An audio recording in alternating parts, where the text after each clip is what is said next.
살다가 창피한 경우가 뭐냐면은, 야, 너는 사람이 이렇게 그릇이 작냐, 속이 좁냐, 이런 소리를 들을 때가 있어요. 그러면은 특히 참 창피합니다. 더군다나 이제 남자들 같은 경우에는 무슨 뭐 대장부라는 우리 조상들이 전해준 거, 대장부, 이런 개념들이 아직 있어가지고 그릇이 작다는 소리를 들으면은 정말로 창피하고 막 쥐구멍에 들어가서 숨고 싶어요. 그럼 생각을 해봅니다. 야, 이거 그릇을 넓힐 수가 있을까?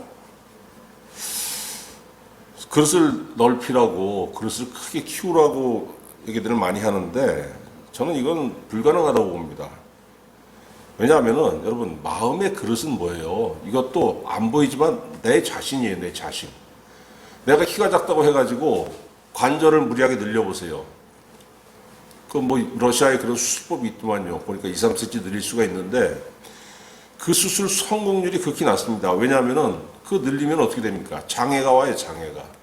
사람 키가 정해진 건데 관절을 늘려가지고 키를 2, 3cm 늘렸다고 해서 그게 운전하겠습니까? 똑같은 거예요. 관절은 보이는 부분이고 마음은 뭡니까? 보이지 않는 나예요, 나. 내 일부분. 그거를 억지로 어떻게 넓힐 수가 있겠습니까? 그럼 뭐가 와요? 역효과가 나겠죠. 장애가 오듯이. 중요한 거는 그릇이 크냐 작냐 이게 아니고 내 그릇이 작냐 크냐 이게 문제가 되는 건 아닙니다. 왜? 타고났으니까. 문제는 뭐냐면 여기에다가 좋은 것을 채워야 된다는 거예요. 내 그릇이 국그릇만 하면은 거기에다가 좋은 것을 채우면 되는 것이고, 내 그릇이 밥솥처럼 엄청 넓으면은 그 역시도 거기에 좋은 것을 채워야지만 그 사람이 유용한 사람이 된다는 겁니다. 작으면 작은 대로, 크면 큰 대로 다 사람 쓰임새가 있는 거예요.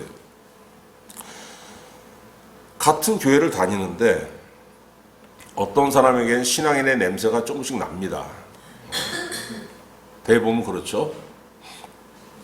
그런데 아니, 저 사람은 교회를 30년을 다녔다는데 왜 저렇게 신앙인의 냄새가 하나도 안 날까? 왜 신앙인의 모습이 하나도 안 날까?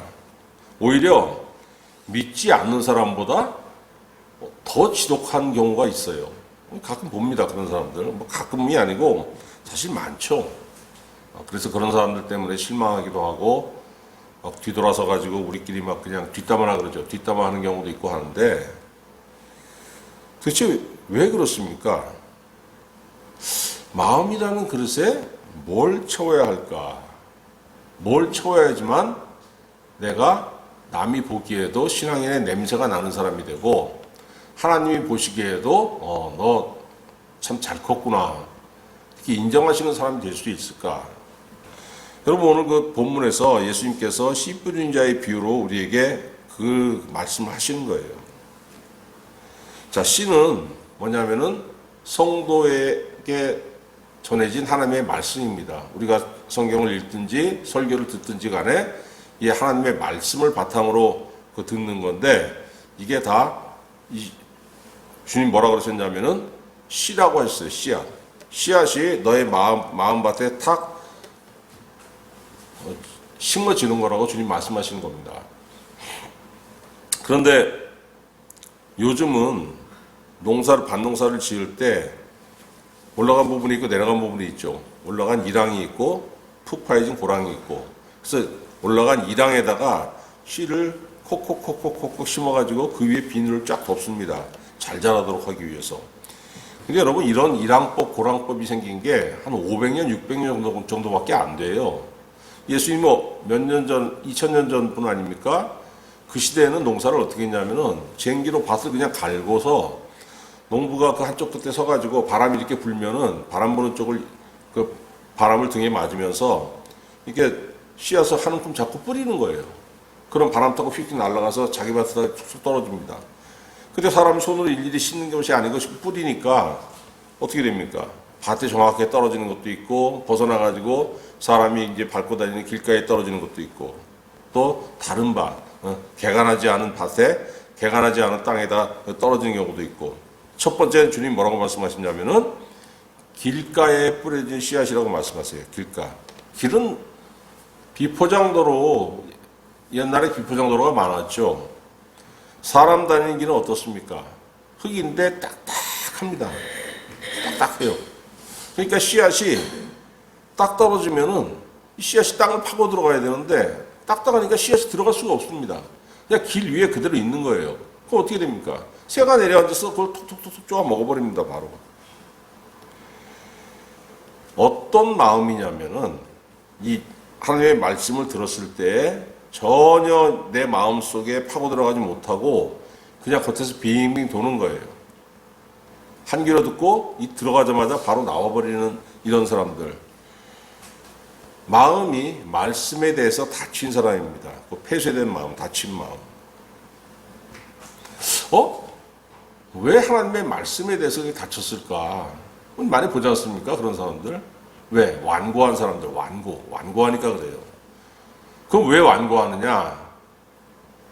여러 가지 원인이 있죠. 전통적으로 그렇게 교육을 받고 큰 사람도 있고, 뭐 어려서부터 그냥 예수 믿는 것들 못 써, 교회 다니면 안 돼, 이런 걸 듣는 사람도 있지만은 대부분은 근데 살면서 주변에서 교회 가자 이런 얘기 한 번씩은 다 들어보지 않습니까? 이런 거 아는 사람 거의 없어요, 요즘은. 친구를 통해서든지 누구를 통해서든지 간에 다 듣게 되는데 그걸 아주 싫어하는 사람들이 있어요. 보통 보면 왜 그러냐면 마음이 교만하거나 나를 믿어, 교만한 경우가 그렇고 또 한 가지는 정반대로 열등감이 심한 경우에 그렇습니다. 그런 남의 말을 듣질 않고 하나님의 말씀은 더 안 듣죠.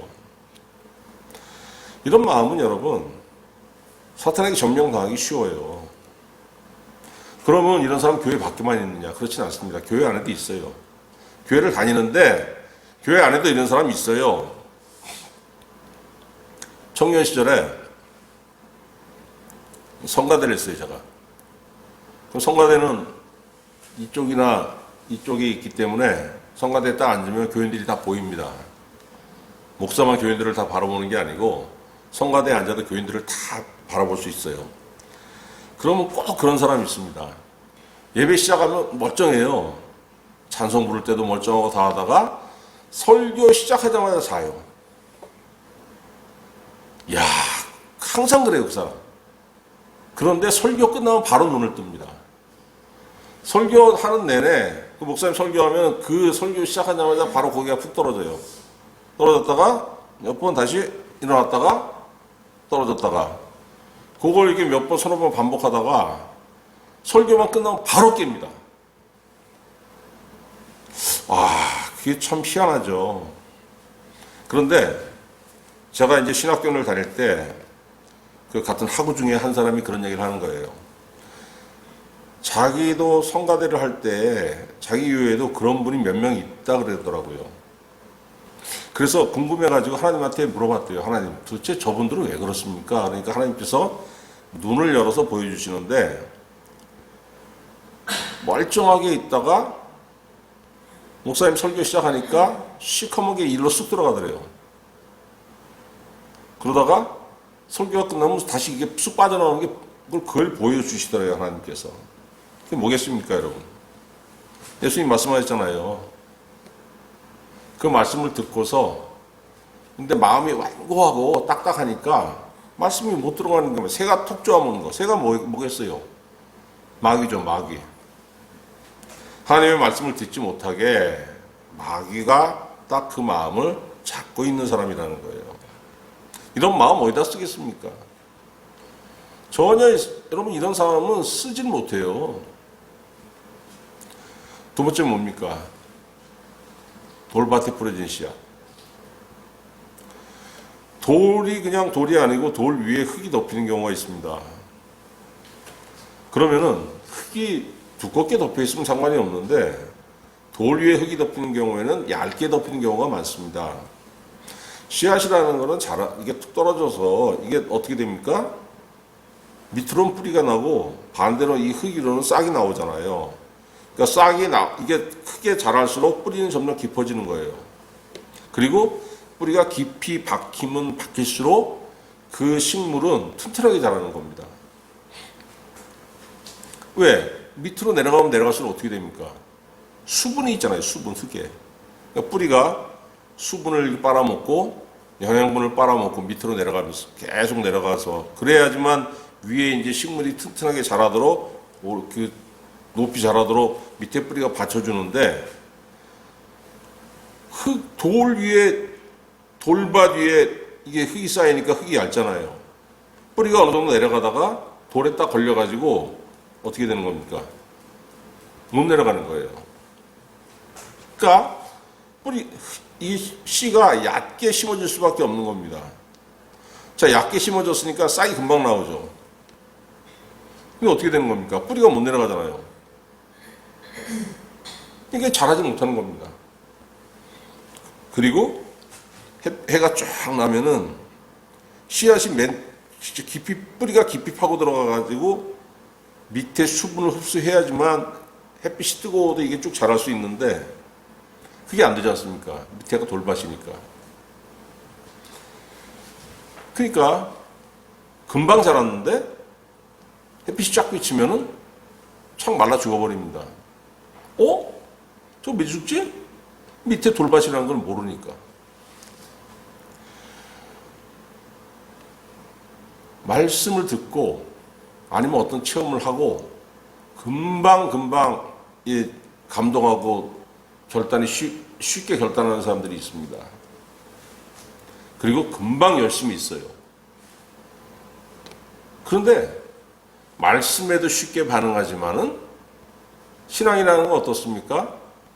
신앙이라는 건 여러분 내용이 세상과 정반대예요. 나는 세상에서 살아나가야 되는 사람인데 신앙은 세상과 정반대의 길을 가르치지 않습니까? 신앙생활 하다 보면은 항상 곤경이 와요. 하나님의 이쪽 길로 가기를 원하시는데 내가 속한 이 세상은 그걸 쉽게 허락해 주지 않습니다. 이걸 타파하려면 좀 힘들어요.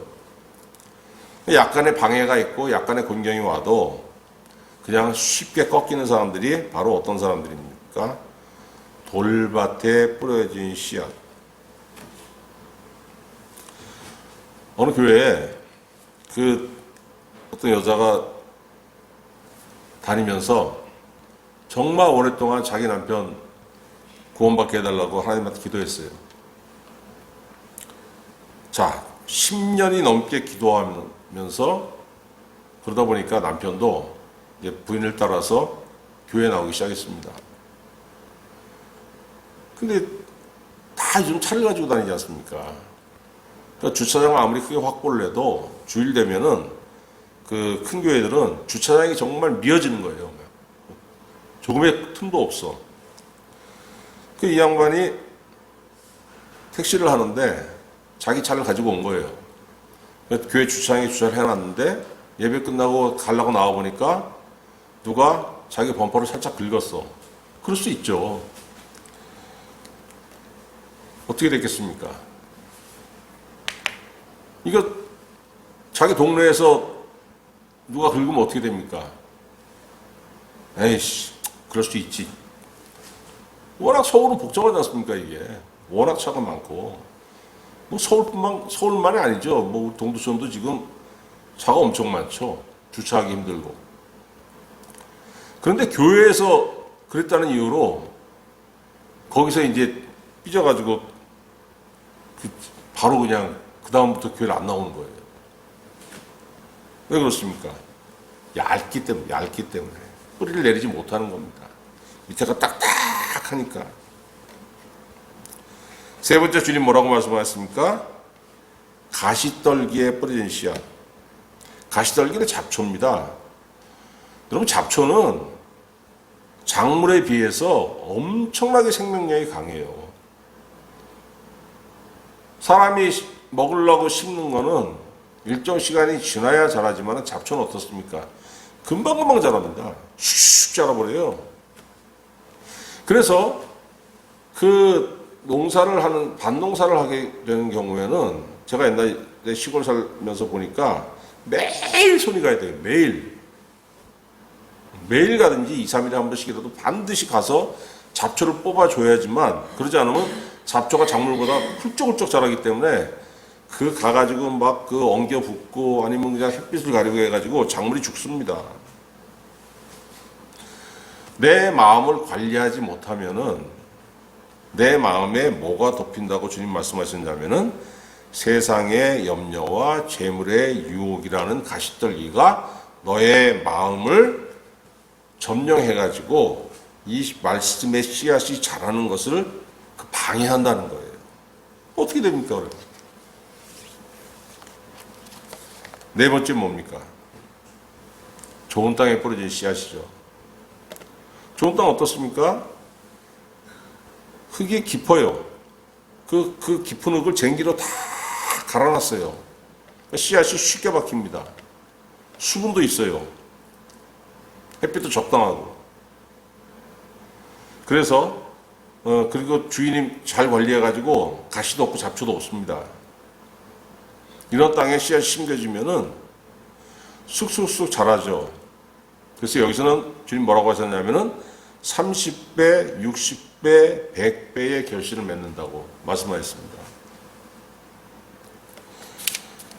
여러분, 우리의 신앙을, 신앙이라는 거는 잘하는 겁니다. 신앙은 잘하는 거예요. 사람이 키가 자라고 마음이 자라듯이 신앙도 잘하는 거예요. 누굴 향해 자라갑니까? 예수님을 향해서 자라가는 거예요. 근데 여러분 한번 생각해 보세요. 우리의 신앙이 예수님을 향해서 자라갈 때 나를 가장 방해하는 게 뭘까? 생각해 보신 적 있습니까? 어떤 무슨 텔레비전에 무슨 프로그램이 방영한다고 해가지고 그게 내 신앙을 방해하지 않습니다. 요즘 유행이 바뀌었다고 해가지고 그게 내 신앙을 방해하지 않아요. 요즘 사람들이 밥보다 빵을 많이 먹는다고 해가지고 그게 내 신앙 성장과 아무 지장이 없어요. 그러면 여러분의 신앙 성장을 방해하는 가장 큰 게 뭐냐면은 주님 말씀하신 대로 가시떨기에 떨어진 씨앗, 곧 그 가시가 뭡니까? 생활의 염려와 재물의 유혹이에요. 이게 여러분의 신앙 성장을 가장 방해한다는 겁니다. 그럼 생각해 보십시오. 생활의 염려와 재물의 유혹. 우리 가끔 합니까? 가끔 해요, 여러분? 한 달에 한 번 날 정해놓고, 오늘은 걱정해야지. 그날만 걱정하고, 그 다음날은 그냥, 걱정해서 해방돼가지고, 주님 바라보면 즐겁고, 그렇습니까? 그러지 않잖아요. 왜 주님이 이걸 말씀하셨냐면은, 매일 들어오는 걱정이에요. 매일 들어오는 걱정이고.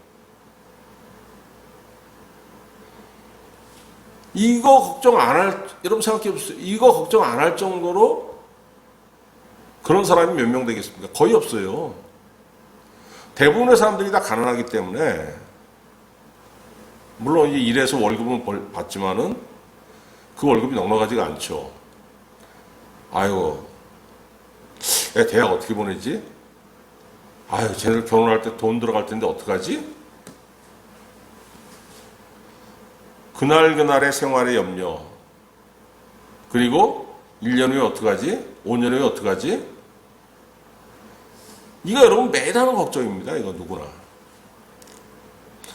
이걸 극복하면은 어떻게 되는 겁니까? 마음 상태가 달라진다는 거예요. 마음 상태가 어떻게? 하나님께서 쓰시기에 부족하지 않은 자가 된다는 겁니다. 나면서부터 하나님 쓰시기에 적당한 사람이 누가 있습니까? 다 나면서부터 다 별 볼일 없는 거예요, 사람은. 그런데 어떻게 성장했느냐? 성장 과정에 따라서 세상에 쓰임받기에 적당한 사람도 있고 하나님께 쓰시기에 적당한 사람도 있고 자기를 어떻게 키웠느냐에 따라서. 여러분, 성도는 하나님의 말씀을 내 심령 속에 심어가지고 이 말씀이 자라는 거예요. 그건 뭡니까? 내가 변화되는 겁니다. 이 말씀이 자란다는 거는. 말씀이 자라면서 내 마음을 바꾸잖아요. 여러분 왜 변화합니까? 10년, 20년 동안 성경도 보고 설교도 듣고 나도 모르는 사이에 조금씩 변하는 거예요. 그것만 기도도 하죠. 기도하면 뭐가 있습니까? 은혜가 있잖아요. 매일 그러진 않지만 기도하다 보면 가끔 하나님께서 내 기도 들어주신다는 확신도 생기고 또 내 기도에 응답하시는 때도 있고 그러다 보면은 하나님 나와 함께 하시는구나. 하나님은 평생 동안 내가 믿고 의지할 나의 주님이 되시겠구나. 그전에 그런 확신이 없다가 어느새 타다 보니까 그런 소망도 생기고 믿음도 생기고 그러다 보면 뭘로 변하는 겁니까? 자꾸 하나님의 사람, 예수 그리스도의 사람으로 변해가는 거예요. 나도 모르게. 이거 내가 변해야 돼. 이렇게 이런 생각을 하면은 여러분 이거 큰 부담이 돼서 오히려 교회 못 다닙니다. 그런데 매일매일 말씀도 조금씩 읽고 설교도 조금씩 듣고 또 간간히 기도도 하고 그러다 보면 사람이 변해가는 거예요. 그런데 거기에 제일 큰 방해가 되는 게 뭐냐면은 매일매일의 염려. 돈 어떡하지? 재물의 유혹. 뭐라 그래요? 사람들이 우스갯소리로 먹고사니즘. 먹고사니즘이라고 그러지 않습니까? 아니 이건 도대체 먹고사니즘이 대체 뭔데 그게 내 그 신앙 성장을 방해하는 가시가 되냐는 거예요 이게. 여러분 먹고사니즘의 정체, 곧 생활의 염려와 재물의 유혹의 이 정체는요, 여러분이 생각하는 것보다 엄청난 놈입니다. 이게 뭐냐면 정욕이에요. 정욕 욕심. 이게 요한일서 2장 16절 세상에 있는 모든 것이 육신의 정욕과 안목의 정욕과 이생의 자랑이니 다 아버지께로부터 온 것이 아니요 세상으로부터 온 것이라. 누구나 걱정, 근심 다 있습니다. 그런데 그 걱정, 근심이 그냥 근심으로 끝나는 것이 아니고 내 신앙 성장을 방해할 정도라면은 이건 뭐예요? 이건 문제가 되는 거예요. 근데 요한일서 2장 16절에 성령께서 사도 요한을 통해서 우리에게 분명하게 주신 말씀은 뭐냐면은 이거 아버지께로부터 온 것이 아니고 세상에서 온 거야. 그게 뭐냐면은 육신의 정욕과 안목의 정욕과 이생의 자랑이라는 거예요. 그게 뭐 다 허탄한 것들. 있으면 정말로 필요하고 중요할 것 같지만 허탄하다는 게 뭐예요? 아무것도 없다는 거예요. 속이 텅 비었다는 겁니다. 그게 너를 안심시켜 줄 것 같고 그게 너를 만족시켜 줄 것 같아서 너 잡아봐. 잡는 순간에 와! 땡 잡았다 했지만 속을 까보면 텅 비었다는 거. 아무것도 없다는 거. 그게 여러분 우리가 매일 염려하고 걱정하는 그것의 정체라는 겁니다. 왜? 욕심, 정욕이니까. 근데 분명히 말씀하시지 않습니까? 성경이 그거 아버지께로부터 온 거 아니야. 다 세상에서 온 거야. 그런데 여러분 이걸 제어하지 못하면 어떻게 되냐면은 내가 신앙생활을 하지만은 속엔 뭐가 있어요? 이 정욕이 있는 거예요. 신앙 이외에 내 삶은 어떻습니까? 그걸 채우기 위해서 노력하고 신앙에서 또 뭘 요구합니까? 하나님 이거 좀 채워주셨으면. 내가 하나님 요구하시는 게 뭘까? 이걸 생각하고 내가 쫓아갈 생각을 해야 되는데 그게 아니고 하나님 나 좀 따라오세요. 내 기분 좀 맞춰주세요. 그런 생각을 가지고 있으면요. 이게 채워지지 않으면 어떻게 되는지 아십니까? 하나님이 원망하게 돼요. 잠언 19장 3절 사람이 미련함으로 자기 길을 굽게 하고 마음으로 여호와를 원망하느니라. 신앙생활, 신앙이 없어도 마찬가지지 않습니까? 우리 조상들 뭐라 그랬어요? 하늘도 무심하시지.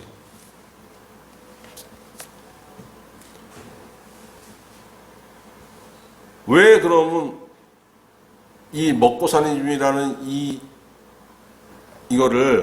욕심을 제어하지 못하면은 왜 신앙이 자라지 않느냐?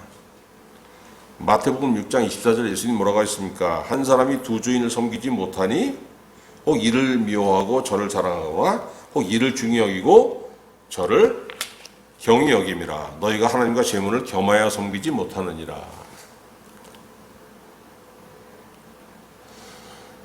여러분, 근심은 다 해요, 누구나. 돈은 다 필요합니다. 그럼에도 불구하고 돈이 넉넉한 사람은 그렇게 많지가 않습니다. 그러니까 이게 여러분 여기서 근심이 시작되는 건데, 거기에 집착하면 안 된다는 거예요. 속된 말로 환장하는 겁니다. 돈에 환장하는 거. 그러면 교회는 다니지만은 하늘에 계신 여호와 하나님이 내 하나님이고 예수 그리스도가 내 구주인 게 아니고, 실제로 내용은 어떻게 되는 거야? 삶의 내용은 돈이 내 하나님이 되는 거예요. 또 어떻게 신앙이 자라겠습니까?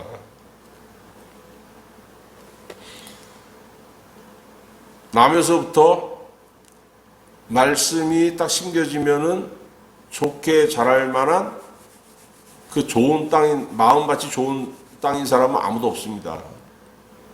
이건 내가 갖고 나가야 되는 겁니다. 어떻게 갖고 나갑니까? 이 씨 뿌린 자의 비유가 누가복음에도 있거든요. 누가복음에는 뭐라고 말씀하시냐면은 마태복음보다 한 단서가 더 있는데, 누가복음 8장 15절에 좋은 땅에 있다는 것은 착하고 좋은 마음으로 말씀을 듣고 지키어 인내로 결실하는 자니라. 말씀 딱 들었을 때 다 아멘하고 다 좋지 않습니까? 주여, 저 말씀대로 내 삶이 나아가길 원하나이다. 그런데 항상 방해 요소가 있어요. 여러분, 이 가장 큰 방해 요소가 뭡니까? 돈입니까? 가족이에요? 뭡니까, 여러분? 친구입니까? 절대 아닙니다. 내가 말씀대로 살아나가는 데 있어서, 내가 말씀을 따라 결실하는 데 있어서 가장 큰 방해 요소는 뭐냐면 내 자신이에요. 내 자신. 내 본성, 내 악한 본성. 내 악한 본성 제어하지 못하니까 여러분 여기서 문제가 되는 겁니다. 이게 가장 큰 방해 요소예요. 인내가 뭐예요? 인내. 인내는 내 본성을 억누르는 겁니다. 참는 거예요. 참기 힘들죠. 세상은 인내를 뭐라고 합니까? 참아라, 참아라, 참아라, 참아라. 신앙은, 우리 기독교 신앙은 인내에 대해서 뭐라고 가르칩니까? 그냥 참는 게 아니고, 참고 견디기 어려운 그 시간을 하나님을 바라보고 하나님께 소망을 두고 견뎌 나가는 겁니다. 하나님께 소망을 두고 견뎌 나가다 보면 어떻게 됩니까? 절망도 하지만은 기도도 하게 되고, 힘들지만은 말씀을 참고하기도 하고, 그렇게 여러분 그 시간을 건너가는 거예요. 그랬더니 변합니다. 어떻게 변합니까? 야고보서 1장 3절. 너희 믿음의 시련이 인내를 만들어내는 줄 너희가 알미라. 인내를 온전히 이루라. 이는 너희로 온전하고 구비하여 조금도 부족함이 없게 하려 함이라.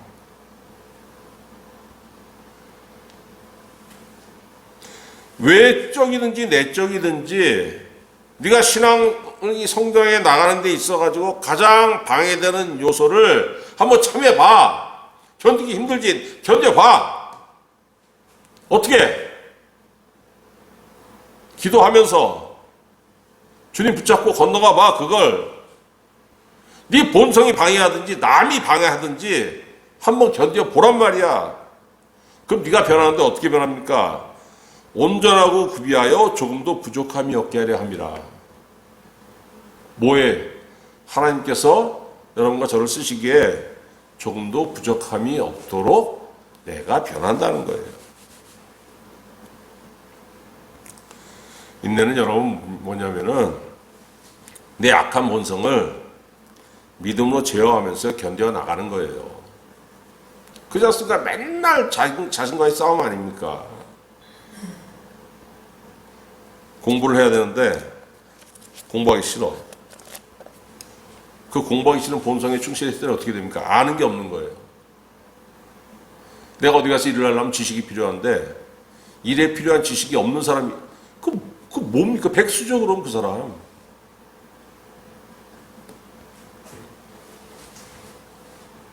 하나님께 쓰임받는 것도 마찬가지입니다.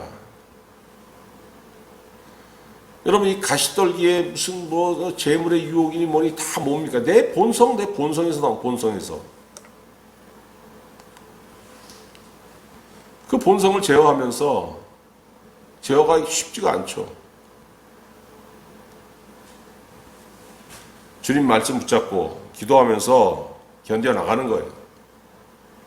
그러다 보니까 여러분 어떻게 됩니까? 내 마음그릇이 변하는 거예요. 어떻게? 하나님께서 나를 쓰시기에 부족함이 없는 사람으로 변해 나가라는 겁니다.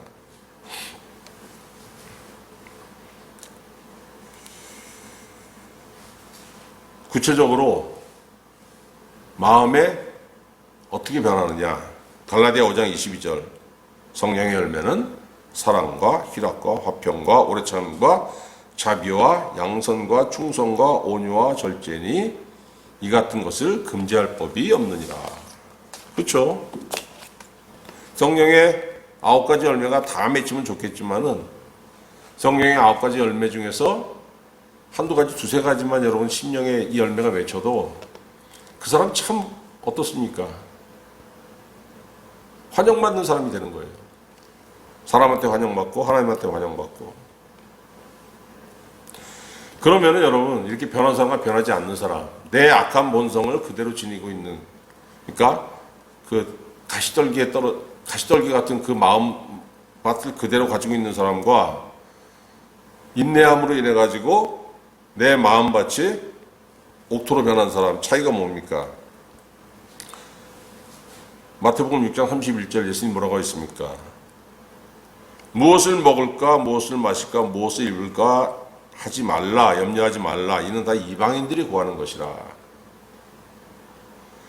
이방인들, 종족이 다른 사람을 말씀하시는 게 아니고 그 마음속에 하나님이 없는 사람들, 이교도. 하나님 그렇게 가르치지 않았잖아요. 신명기에 보면은 사람이 떡으로만 사는 것이 아니요 하나님의 말씀으로 산다고 분명히 하나님 가르치셨지 않습니까?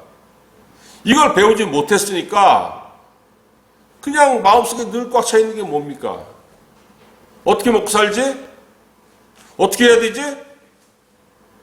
예수님 분명히 말씀하세요. 다 이방인들이 구하는 거예요. 너희 하늘 아버지께서 이 모든 것이 너희에게 있어야 할 줄을 아시느니라. 그런즉 너희는 먼저 그의 나라와 그의 의를 구하라. 그리하면 이 모든 것을 너희에게 더하시리라. 삶의 우선순위가 여러분 뭐예요? 하나님이 돼요. 하나님이.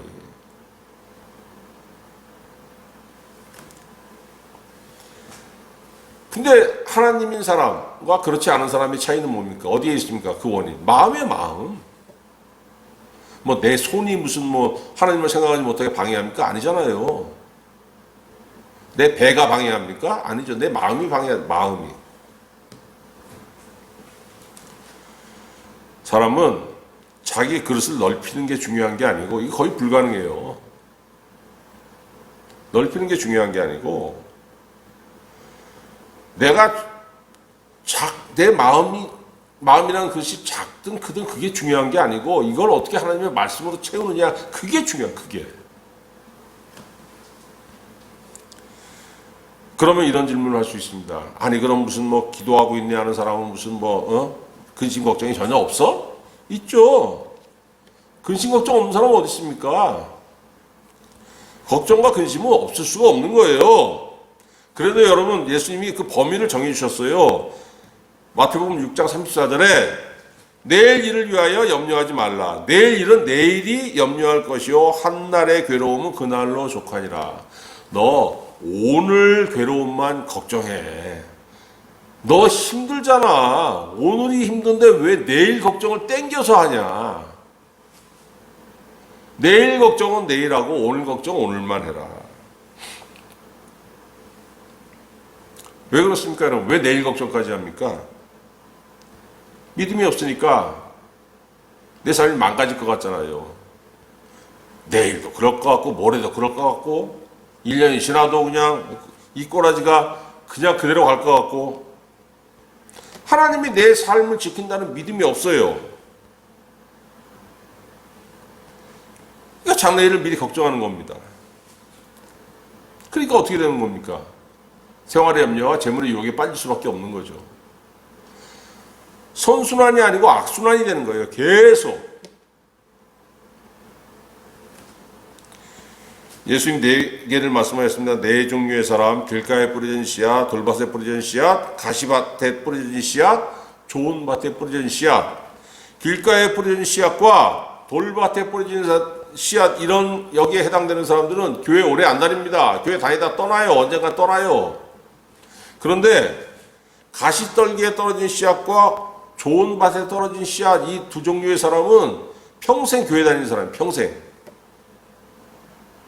자, 교회는 똑같이 평생 다니는데 그 삶의 내용은 어떻습니까? 완전 다르죠. 신앙의 연수가 같을지라도 30년, 40년 같이 교회 다녔을지라도 신앙의 과정에 차이가 있으면 열매는 다른 거예요. 그럴 수밖에 없는 거 아닙니까? 어떤 사람은 이 마음속에 뭐가 있어요? 하나님의 말씀이 결실에 간 열매가 있고, 어떤 사람은 뭐가 있습니까? 잡초만 오고 잡초만. 사람들은 글쎄 크기를 얘기합니다. 아, 저 그릇이 저건 무슨 뭐 태평양 무슨 뭐 아유 저건 간장 종지야. 하나님 그거 안 보십니다. 왜? 하나님은 너 마음속에 뭘 채웠어? 그릇은 여러분 어떻게 할 수가 없는 거. 타고나는 거 아닙니까? 타고나는 거. 내 의지가 아니에요. 간장 종지로 태어나고 싶은 사람 누가 있습니까? 근데 그렇게 나은 걸 어떻게 해? 이건 내 의지가 아닌데 내 마음을 채우는 건 뭡니까? 그건 내 의지잖아요. 그죠? 여기가 텅 비어 있으면 하나님 그 사람 인정 안 하십니다. 살면서 사람 앞에 인정 못 받는 게 참 힘들죠. 하물며 하나님께 인정받지 못하면 그 삶이 어떻겠습니까?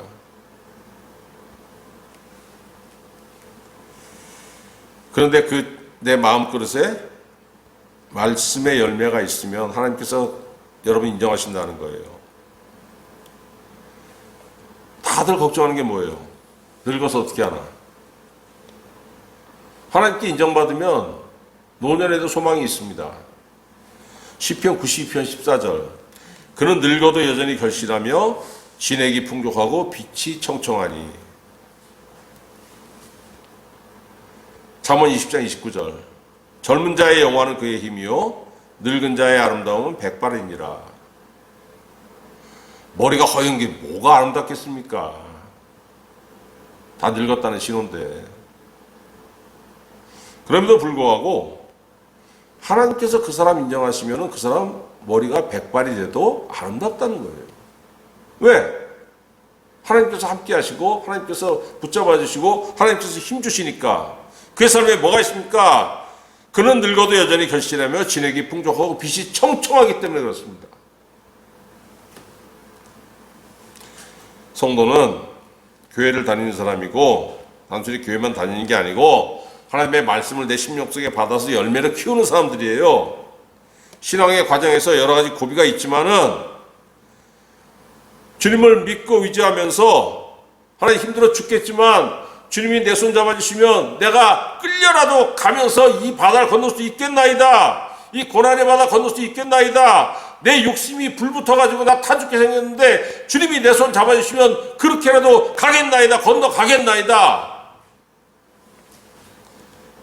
그러면서 여러분 그 건너다 보면 어떻게 됩니까?